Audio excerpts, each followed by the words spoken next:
one of the toughest things about writing this book has been, I mean, aside from just having to force myself to go into these situations where I see these horrible things people are saying, but it's deciding whether or not to expose the identities of the perpetrators. Because I like to believe that people can change. And I feel like as soon as you expose, I mean, they can always make a new account. They can change their name on Twitter or X or whatever. You know, they can escape whatever stigma that this could give them. But I feel like you're sort of radicalizing them in one way or the other, almost like the prison system. It's like once you label them a criminal, do they have a chance to reform? I don't know. And so it's really been tough. I try to go out and check with the victims of like the doxing threats, the threats of violence, the Snyder fans who have had to go through this. And I try to reach out to them as best I can, except that now messaging people is locked behind a paywall on social media, which makes it infinitely harder. And no, I'm not paying for Twitter Blue. And I want to make sure that they're comfortable having potentially some of their worst days put out in the public, you know? Or should I censor their name? Or like, you know, what are they comfortable with? And with the people who did bad things, legally I could expose the whole thing, right? It's on a social media platform, which means it's open for everyone. It's why, you know, one of the Jimmys, I don't remember which one, could do the celebrities read mean tweets, right? Like they didn't have to get your permission to do that. You posted them online. It's a social media platform. It's public access. One of the people who's been really bad about this has been a guy named Eric, a guy who years ago pissed off a private investigator from the UK who told me all of Eric's information because he could see that I was being targeted by him. He was like, here, fuel for the fire. And I was like, thank you very much, but I don't plan on doxing someone just because he's threatened my wife. I will, however, potentially go to the police with this. And as soon as I said I was going to the police, Eric backed off for a while, but then he just started targeting other people.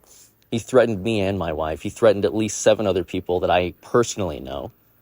And he's threatened to leave most of those people homeless and broke and poor for the cardinal sin of sharing his old tweets to prove that he's a hypocrite and that he used to laugh at racist things. And like all he ever had to do is like, yeah, well, I've changed, and clearly show that he had, and it wouldn't really matter. But instead he threatened to sue people. And right now he's pushing the narrative that, oh, did you know that Zack Snyder has a rape fetish? And I want to point out that he actually already lost his last account for saying the exact same thing in no less than like 20 tweets. And it's all because Zack Snyder has adapted a few pre-existing stories where rapists were in it, such as Watchmen and the original Action Comics #1. Most of you probably haven't read that, but that's why he's smashing the truck on the cover of that comic, is they were sexual predators who tried to grope Lois and then tried to kidnap her when she wouldn't dance and play around with them. And Superman took great pleasure in destroying their truck. And Zack has made, I think, like 4 other movies where, you know, there are bad people who are implied to be sexual predators, and every single one of them gets killed pretty brutally, and almost always by the person they were trying to victimize. Because he's big on that. He's big on, like, this is the worst person. I need to sell you on that. Oh, he's a predator. Why would anyone have sympathy for that scumbag? And then immediately, you get to kill them off. It's like catharsis. And I covered this in my last video about how Zack Snyder isn't a fascist, because the rumor that he was a fascist was started by Devin Farici, who is himself a sexual predator. In fact, I'll just clip that and put it right here. Farici, that's right. The guy who started a lie about Zack Snyder being a fascist is a sexual predator. You may have noticed in movies like 300 and Man of Steel and Sucker Punch and Watchmen and Army of the Dead that Zack tends to make movies where predatory dudes get their shit kicked in. Based, honestly. And so it's no shock that that has created a bit of a subculture of sexual deviants who hate Zack Snyder and use their position within Hollywood's network to lie about him. Because, hey, he's not one of us. He won't be partying with Epstein. Let's go ahead and ruin his career if we can. So as you can see, Zack uses the worst possible crime as an example of the worst possible person to immediately sell you on, hey, this dude is bad. And he's repeatedly said that he grew up reading heavy metal comics, which are pretty blatant about, like, that, like, no crime is off limits. You have to remember, in the 80s and 90s and even the 70s, like, RoboCop shot a rapist in the dick, right? In film and TV, being, like, a sexual predator was a pretty common way to be like, oh, and he's a scumbag that Guy Hero or Action Man is going to go kick the snot out of. And we've kind of scaled down and desensitized in the superhero era to make things a little bit more fun. Like, oh no, he's just going to gas everyone so that they're insane and they die of laughter, a horrible, painful death. But he would never sexually assault someone, even though the Joker also sexually assaults people and stuff. So I know that there's some people who are just like, I'm uncomfortable with that. And they're usually younger. And I'm like, look, I get it. You didn't grow up watching 80s and 90s movies where that was kind of in every single movie. It was like, that wasn't even like a shocking thing. I mean, Law & Order SVU got greenlit in the middle of the 90s because they're like, dude, rape sucks. What if we had a whole show about like helping the victims and hunting down the freaks that do this? And they've been going for like 14 seasons at this point or something, like more. I think they're in the 20s now.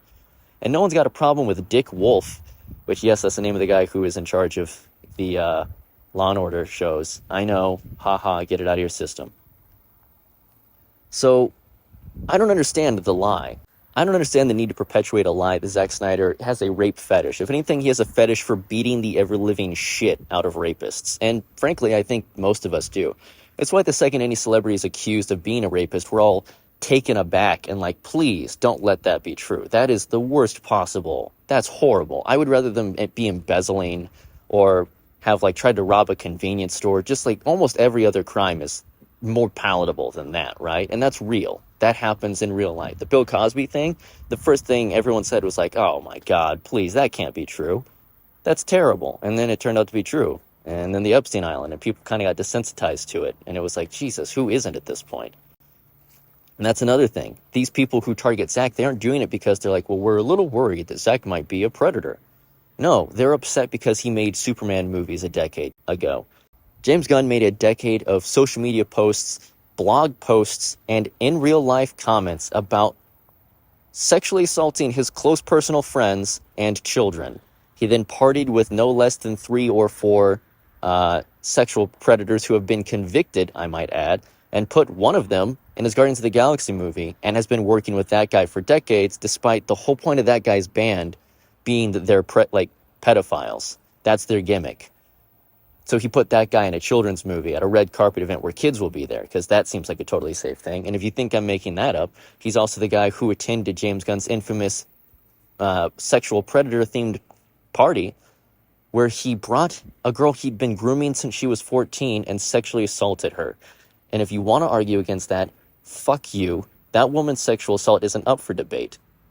That's a real victim of something that happened, and you don't have to say that Gunn did it, but he enabled it. And that's not okay. And he never said anything about it. He was a person of interest on 3 federal court documents for 3 different cases for 3 different pedophiles. That's kind of gross. And if you're saying, well, that's just a victim of circumstance, he just used to run with a bad crowd, I will accept that. However, you don't get to go make implications about Zack because he makes movies where predators get brutally murdered. That doesn't make sense. Zack is scratching the same itch that David Ayer is scratching in that new Beekeeper movie. In the movie, Jason Statham, because why not, lives with, ironically, Bill Cosby's co-star as the second parent of the Cosby family. And she's a nice old lady who gets scammed out of her life savings and tries to take her own life because she's destitute. She has nothing left. So what does Statham do? He goes in and he burns down this entire evil corporation that's scamming victims out of their money over and over again with malware and, wire transfers. And it's like, yeah, people who target your grandma and grandpa are pieces of shit. I wish someone would do that for real, right? Like, that's the fantasy, right? Like, we would never go out and do something violent, but we sure as hell wish someone would. Maybe a Jason Statham type. Maybe RoboCop could go shoot that guy in the dick. It's scratching that same itch. And frankly, I hope we get 4 or 5 more of these. Jason Statham targets a different facet of human society that we all hate, because that would be super sick. And frankly, I might be more stoked for the Beekeeper now than Rebel Moon. Zack, you need to step your game up a little bit, because this trailer was cooler than your teaser trailer, and I'm thinking he might be the coolest part of 2024 now. It's wrong for people to have this hateful obsession, and it's wrong for people to imply these things about people, right? The same group have been the people who I have more than 400 individual screenshots of saying that Zack Snyder raped Autumn Snyder, and that's why she killed herself. So you can understand why I think that these implications about Zack are in bad faith and gross as hell. and why I might think that someone like Eric, who has repeatedly harassed and targeted people, is a scumbag.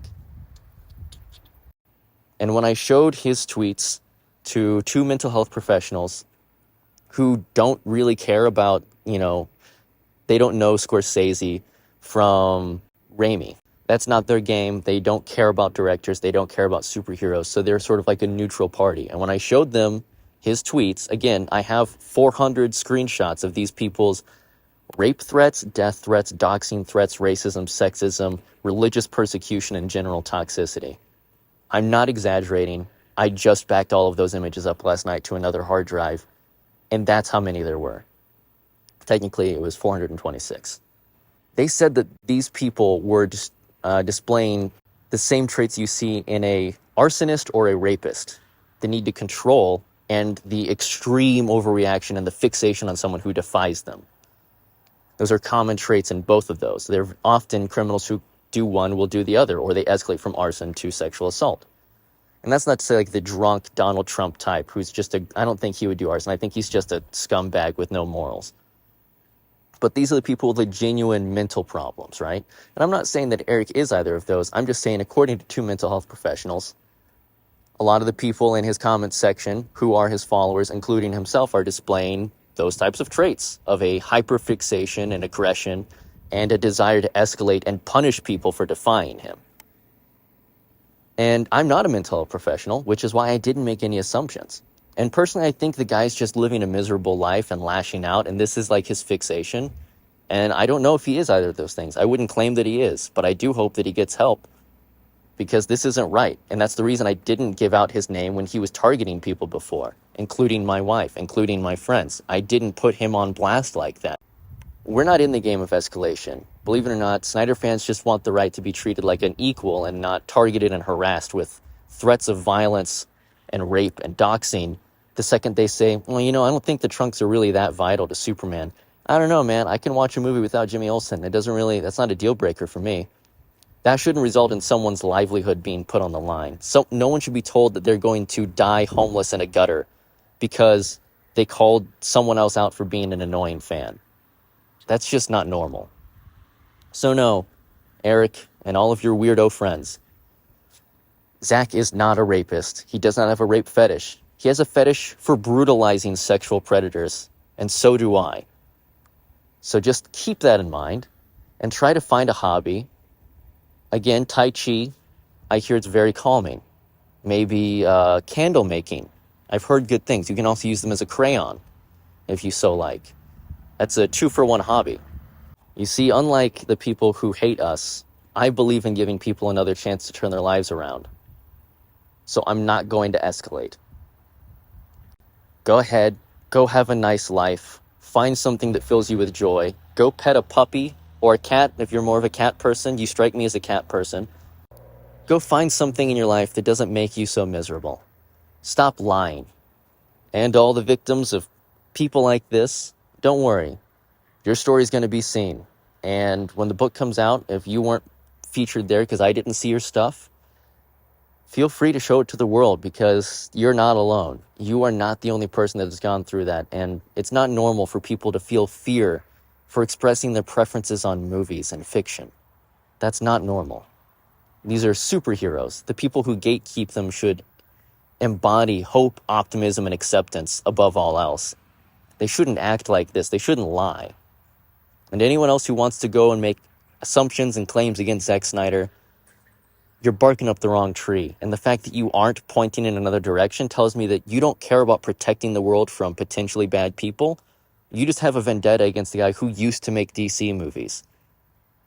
At this point, the fact that you talk more about how much you hate him instead of being excited about the stuff you're gonna get that is literally catered to you kind of proves that maybe you aren't a DC fan, and maybe you've just become addicted to lashing out and dumping your hatred onto one guy. And I understand we all have bad days. Sometimes you let go and you say something you don't mean, and it's not good. But that doesn't mean you have to keep living that way. All of you have the chance to just take a deep breath and find a better way. There's nothing wrong with that. We all make mistakes and we all have a bad day. There's nothing wrong with having a moment of clarity, realizing you've been targeting the wrong person, and turning your life around. And I think I would be a hypocrite if I didn't at least give everyone one more chance to do that. Considering the movies I love all preach that message. So, yeah, I hope that clears everything up. Zack isn't the monster the internet wants him to be. And I know that's going to be disappointing for people, but for every sane person, it should be good that we don't have a monster running in Hollywood. And for everyone who wants a monster to go target, I know a couple people that haven't got their comeuppance, like Woody Allen. So I think we can all unanimously agree that Roman Polanski shouldn't be, breathing air right now. Why don't we go bother them, the people who have been open about their crimes and are unequivocally monsters. Stay safe out there. Don't live miserable, horrible existences in the name of Superman. It literally makes no fucking sense.